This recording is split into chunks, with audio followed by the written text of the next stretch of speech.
We can now confirm that the victim who was shot in this situation was Alex Pretti, an ICU nurse from Minneapolis, an American citizen, according to Chief Brian O'Hara. I also want to say one more thing, because it is our duty to tell the truth. 4:17 a.m. Minneapolis, Minnesota. The fog hung low over the city that morning, thick enough to taste.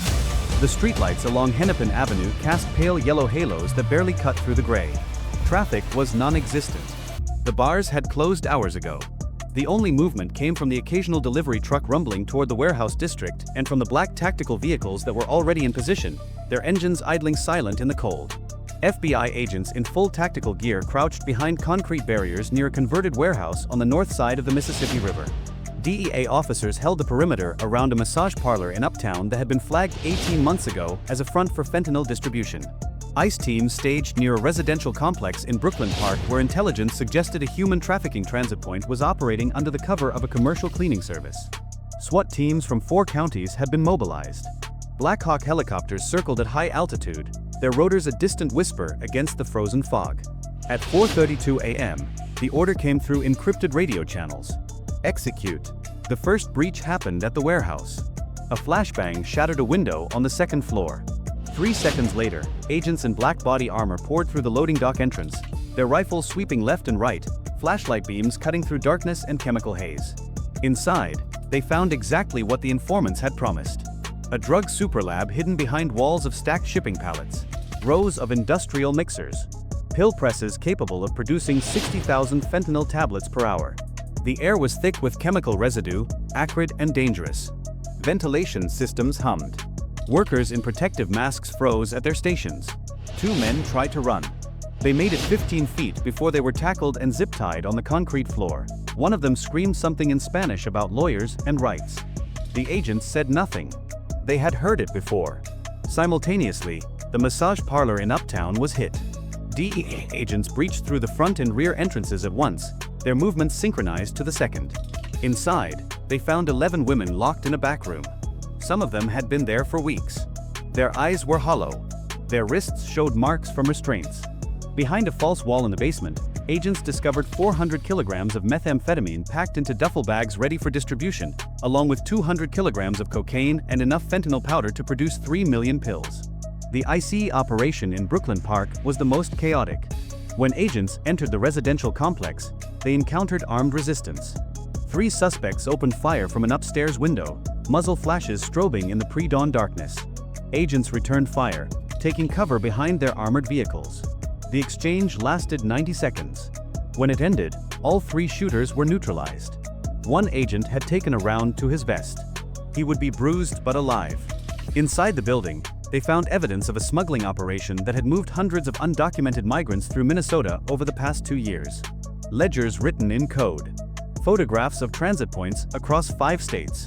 Payment records showing transfers from accounts in Mexico, Guatemala, and Honduras. And something else. In a locked room on the 3rd floor, agents discovered a steel safe bolted to the concrete floor. It took 20 minutes to cut it open with thermal lances. Inside, they found encrypted hard drives. Dozens of them. Along with paper files bearing official state letterhead. The files referenced something called Project Northern Corridor. They contained names, dates, dollar amounts. They referenced patrol schedules, border crossing windows, judicial calendars, campaign contribution timelines. One agent, a 20-year veteran of federal service, stared at the documents for a long moment. His hands were shaking. This was not a drug bust. This was the beginning of an unraveling. 9:47 a.m. FBI Cyber Forensics Division, Chicago Field Office. The hard drives from the Minneapolis raids arrived under armed escort, transported in signal-shielded cases to prevent any remote tampering. Within 2 hours, a team of 14 analysts had begun the decryption process. What they found would keep them working for the next 72 hours straight.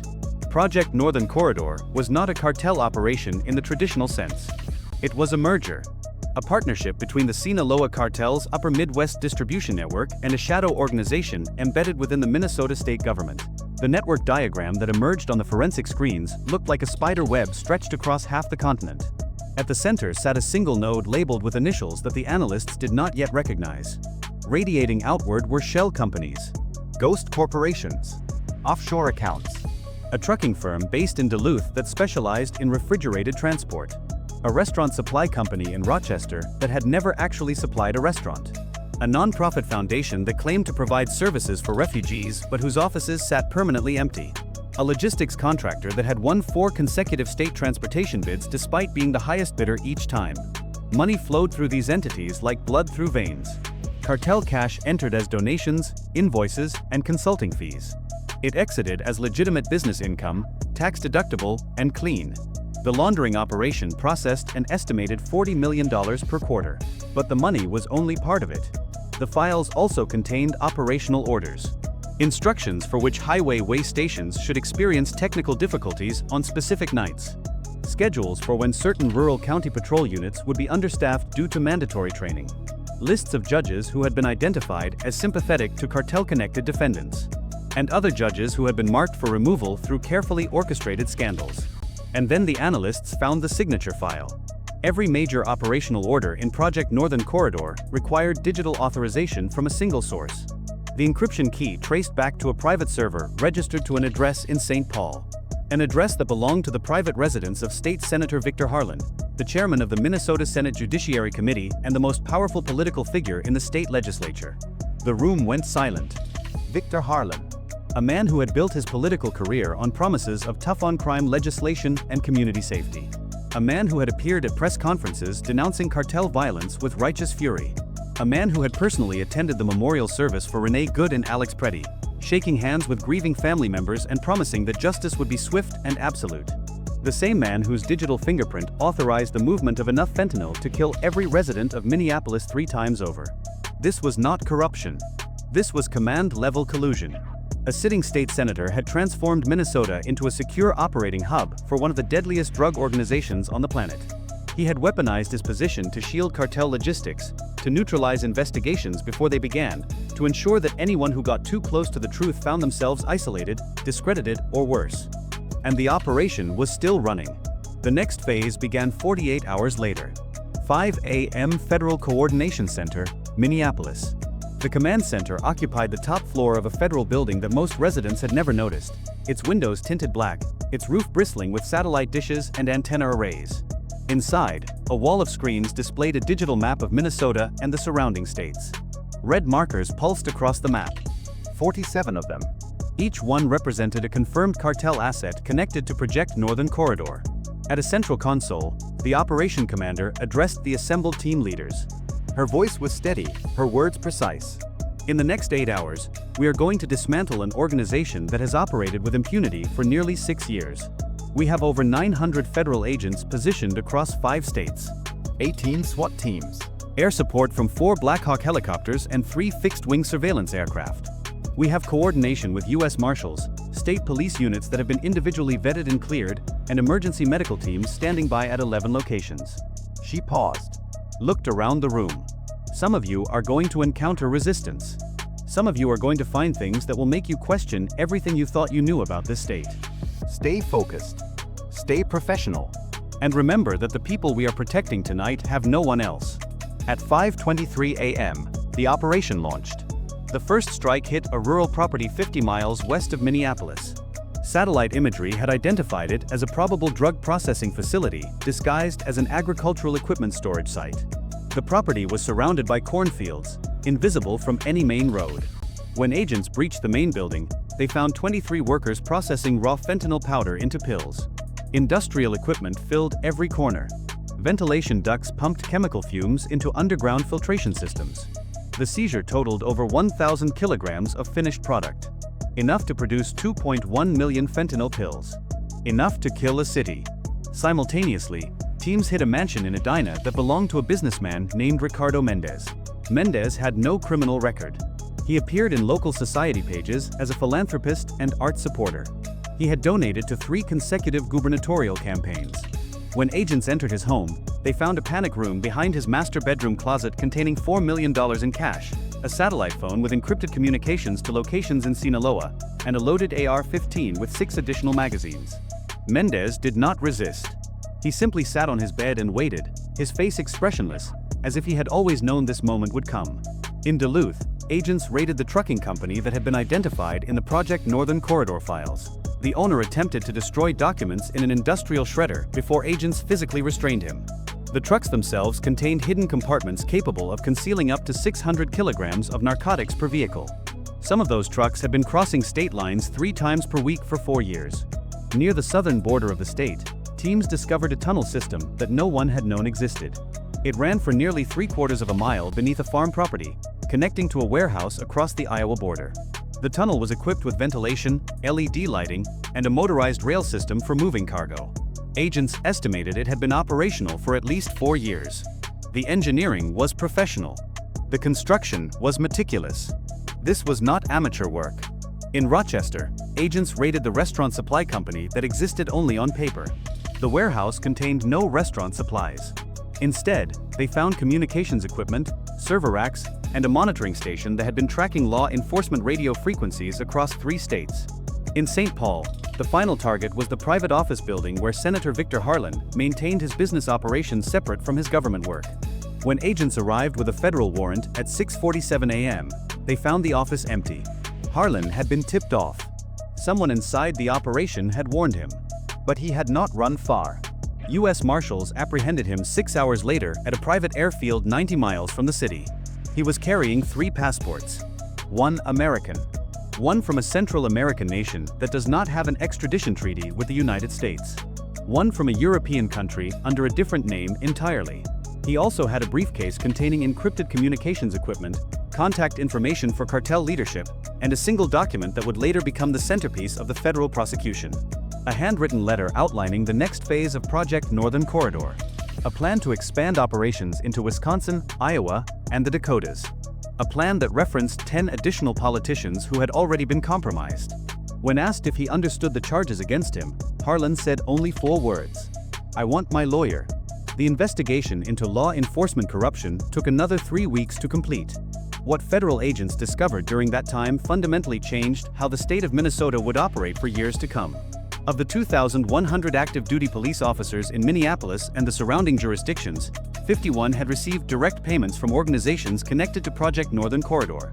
The payments ranged from $5,000 to over $300,000 depending on the officer's position and access. 14 sergeants were implicated. 4 precinct commanders. 2 assistant chiefs. 1 deputy commissioner. The corruption extended to the courts as well. 9 judges across the state had received campaign contributions that could be traced back to cartel-connected shell companies. 5 of those judges had presided over cases involving defendants who were later identified as cartel members or associates. In every case, the defendants had received unusually lenient sentences or had their charges dismissed entirely on procedural technicalities. But the most devastating revelations came from the patrol records. Federal analysts discovered that on at least 31 occasions over the past 3 years, official patrol schedules had been altered to create windows of minimal coverage along specific highway routes. These windows coincided exactly with the movement of drug shipments identified in the Project Northern Corridor files. Someone inside the department had been coordinating with cartel logistics in real time. Shift by shift. Night by night. When agents confronted the officers responsible, several of them broke down completely. They described threats against their families. They described offers of money that seemed impossible to refuse. They described a system that had made compliance feel inevitable, where saying no meant watching your career disappear, where asking questions meant finding yourself transferred to night patrol in the most dangerous neighborhoods. One veteran officer, a 28-year veteran who had never taken a bribe, told investigators that he had suspected something was wrong for years. He had filed internal reports. He had raised concerns with his supervisors. Every time, his complaints had disappeared into a bureaucratic void. Nothing changed. No investigations opened. No one was questioned. The arrests of corrupt officers continued for weeks. Each one sent ripples through the community. Trust in local law enforcement, already fragile after years of controversy, collapsed entirely in some neighborhoods. Community leaders demanded federal oversight. Protests erupted. Town halls turned into shouting matches. And beneath all of it, the investigation continued to expand. Which brings us back to Renee Good and Alex Pretti, the 2 people whose names appeared in the original title of this story. The 2 people whose deaths triggered a chain of events that would ultimately bring down the most sophisticated cartel infiltration network ever discovered in the American Midwest. Renee Good was a forensic accountant. She had worked for a private firm that specialized in fraud investigation for 18 years. She was meticulous. She was persistent. She noticed things that other people missed. 22 months before her death, she had been hired by a whistleblower organization to examine the financial records of several Minnesota nonprofits suspected of money laundering. The assignment seemed routine at first. Another case of charitable fraud. Another executive skimming donations. But as Renee dug deeper, she began to see patterns that did not match any fraud scheme she had ever encountered. The money flows were too complex. The shell companies were too sophisticated. The connections stretched too far. Her investigation led her to the same entities that federal agents would later identify as Project Northern Corridor assets. She mapped the connections. She documented the transfers. She built a case file that ran to over 400 pages. She told no one except her husband and her sister. She knew she was onto something dangerous. She just did not know how dangerous. Alex Pretti was an investigative journalist. He had spent 4 years investigating cartel activity in the upper Midwest, long before it became a mainstream concern. His reporting had been dismissed by mainstream outlets as sensational, paranoid, conspiratorial.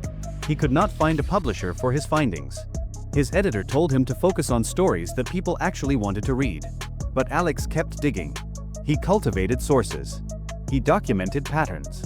He built a database of suspicious deaths, disappearances, and unexplained wealth that stretched across 3 states. 3 weeks before his death, he met Renee Good through a mutual contact, a retired FBI agent who had grown concerned about what he was seeing in his former colleague's behavior. Renee shared her findings with Alex. He began preparing a story that would have exposed the connection between Senator Harlan and the Sinaloa cartel. He had documents. He had sources. He had enough evidence to bring down the entire operation. Neither of them knew they were being watched. The surveillance footage from the parking garage showed 2 shooters approaching their vehicle at 11:47 p.m. on a Tuesday night. The shooters wore masks and gloves. They moved with military precision. They fired 14 rounds in total. Renee died instantly. She never saw her attackers. Alex died in the hospital 6 hours later. He regained consciousness once, long enough to say 3 words to his wife. Check the files. The original investigation treated it as a robbery gone wrong. A random act of violence. A tragedy with no explanation. Nothing was taken from the vehicle or the victims. No wallets. No jewelry. No phones. But the case went cold within days. Witnesses could not be located. Evidence disappeared from the chain of custody. The detective assigned to the case was transferred to another division. Federal investigators now believe the shooting was an assassination ordered by Project Northern Corridor leadership to prevent exposure. Communications recovered from seized devices reference the accountant problem and the journalist situation in terms that leave no room for alternative interpretation. One encrypted message, sent from a phone registered to a known cartel lieutenant, read simply, "Handled. Minneapolis quiet. Victor Harlan has denied any involvement in the murders." His attorneys have called the federal charges a politically motivated witch hunt orchestrated by his enemies in Washington. But the evidence tells a different story, and the families of Renee Good and Alex Pretti are finally beginning to understand why their loved ones died. The full scope of Project Northern Corridor extended far beyond Minnesota. Federal mapping of the network revealed connections to distribution hubs in Wisconsin, Iowa, North Dakota, South Dakota, and Nebraska. The trucking contractors identified in the investigation had delivery routes that stretched to Illinois, Missouri, Kansas, and Michigan. Financial transfers connected to the operation touched banks in Mexico, Panama, the Cayman Islands, Singapore, and Switzerland. At its peak, investigators estimate the network was capable of moving over 3 tons of narcotics per week across the upper Midwest without triggering significant law enforcement attention. The logistics were sophisticated beyond anything federal agents had previously encountered. Shipping manifests were altered at the source. Way stations experienced equipment failures at precisely the right moments, their maintenance schedules coordinated with shipment timing. Local police officers looked the other way because they had been paid to look the other way. State officials provided cover because they had been compromised years ago. And the human cost was staggering. In the past 4 years, fentanyl overdose deaths in Minnesota increased by 420%. Communities that had never experienced significant drug problems found themselves overwhelmed. Emergency rooms filled with overdose victims. Morgues ran out of space. Funeral homes could not keep up with demand. Families buried children, siblings, parents, grandparents. The addiction did not discriminate. It took everyone. The fentanyl pills seized in the federal raids, 2.1 million of them, represented enough lethal doses to kill every resident of Minneapolis several times over. And that was just what they found. The migrant smuggling operation was equally devastating. Hundreds of people had been moved through Minnesota by Project Northern Corridor connected networks. Many of them ended up in exploitative labor situations, working for below minimum wage in conditions that violated every labor law on the books. Some were funneled into human trafficking operations. Some disappeared entirely. Federal investigators are still working to identify victims and notify families. The process will take years. So what does this mean? It means that power does not always need open violence. Sometimes it only needs silence. Sometimes it only needs ambition. Sometimes it only needs a handshake in a private office and a willingness to look the other way. Victor Harlan did not build Project Northern Corridor with guns. He built it with appointments and contracts and favors. He built it by placing the right people in the right positions. He built it by making sure that anyone who asked uncomfortable questions found their careers suddenly stalled, their budgets cut, their allies reassigned. He built it by being patient, by being careful, by understanding that the system could be turned against itself if you knew which levers to pull. And he almost got away with it. If Renee Good had not been meticulous. If Alex Pretti had not been persistent. If a single FBI analyst had not noticed an anomaly in a financial transfer 11 months ago. If any one of 100 small moments had gone differently, Project Northern Corridor might still be operating today. That is the lesson here. Not that the system worked perfectly. It did not. 2 innocent people are dead. Thousands of overdose victims never received justice. Communities were poisoned for years while officials smiled and collected their payments. The lesson is that corruption at this level is fragile. It depends on secrecy. It depends on silence. It depends on the assumption that no one will ever look closely enough to see the patterns. When someone does look closely, the whole structure begins to collapse. The federal operation in Minnesota continues. New arrests are announced weekly. Civil lawsuits have been filed against the state, against individual officials, against the shell companies that facilitated the money laundering. Congressional hearings have been scheduled. The governor has promised a complete restructuring of state law enforcement oversight. Victor Harlan remains in federal custody awaiting trial. If convicted on all charges, he faces multiple consecutive life sentences. His attorneys have filed 17 motions to dismiss. All have been denied. The Sinaloa cartel's Upper Midwest operations have been significantly disrupted, but federal officials warn that other organizations are already moving to fill the vacuum. The CJNG cartel has increased its presence in Wisconsin. Smaller organizations are competing for territory in Iowa and the Dakotas. The demand for drugs has not decreased. The desperation that drives migration has not eased. The conditions that made Project Northern Corridor possible still exist. This story is not over. It is a chapter in a longer struggle that will continue for years, perhaps decades. But for now, at least, the people of Minnesota know the truth. They know that their government was compromised. They know that their law enforcement was infiltrated. They know that 2 people died trying to expose it. And they know that silence is not safety. Silence is how these things grow. If you are still watching, tap like so more people can see this story. If you want this kind of corruption dragged into the light wherever it exists, comment expose below. And remember, this story is a fictional dramatization inspired by real issues. The names and specific events are not real, but the patterns are. The vulnerabilities are. The dangers are. Stay vigilant, stay informed, and never assume that the people in power have your best interests at heart, because sometimes they do not.